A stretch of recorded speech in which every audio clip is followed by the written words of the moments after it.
ಮಲೆ ಮಹದೇಶ್ವರ ವನ್ಯಧಾಮದಲ್ಲಿ ದೈತ್ಯ ಹುಲಿಯ ಹತ್ಯೆ ಪ್ರಕರಣಕ್ಕೆ ಸಂಬಂಧಪಟ್ಟ ಹಾಗೆ ಕೆಲವೊಂದಷ್ಟು ಸಂಶಯಗಳು ಕೂಡ ಇಲ್ಲಿ ಮೂಡ್ತಾ ಇದೆ. ಹಲ್ಲು ಮತ್ತು ಉಗುರಿಗಾಗಿಯೇ ದೈತ್ಯ ಹುಲಿಯನ್ನ ಕೊಂದ್ರ ಹಂತಕರು.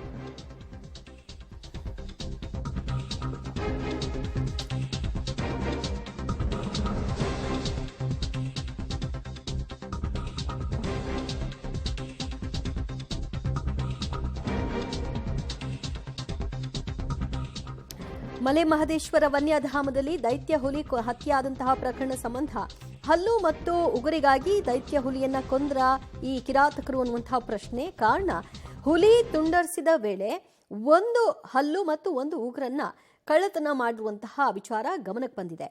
ಹುಲಿ ತುಂಡರಿಸಲು ಬಂದಿದ್ದ ಸಿದ್ದರಾಜುವಿಗೆ ಆರೋಪಿಗಳು ಇದನ್ನ ಕೊಟ್ಟಿದ್ದ ಒಂದು ಉಗುರು ಹಲ್ಲು ಕೊಡುವಂತೆ ಬೇಡಿಕೆಯನ್ನು ಆರೋಪಿ ಸಿದ್ದರಾಜು ಇಟ್ಟಿದ್ದಾನೆ ಅನ್ನೋದು ಗೊತ್ತಾಗ್ತಾ ಇದೆ. ಆರೋಪಿಯಿಂದ ಮಾಹಿತಿಯನ್ನು ಪಡೆದಿರುವಂತಹ ಮಲೆ ಮಹದೇಶ್ವರ ವನ್ಯಧಾಮ ಅಧಿಕಾರಿಗಳು ಇತರೆ ಇನ್ನಷ್ಟು ತನಿಖೆಯನ್ನು ನಡೆಸೋ ಮೂಲಕವಾಗಿ ಇದರ ಹಿಂದೆ ಇನ್ಯಾರ್ಯಾರಿದ್ದಾರೆ ಅನ್ನೋದನ್ನು ಕೂಡ ಬಯಲಿಗೆಳೆಯುವ ಪ್ರಯತ್ನವನ್ನ ಮಾಡ್ತಾ ಇದ್ದಾರೆ.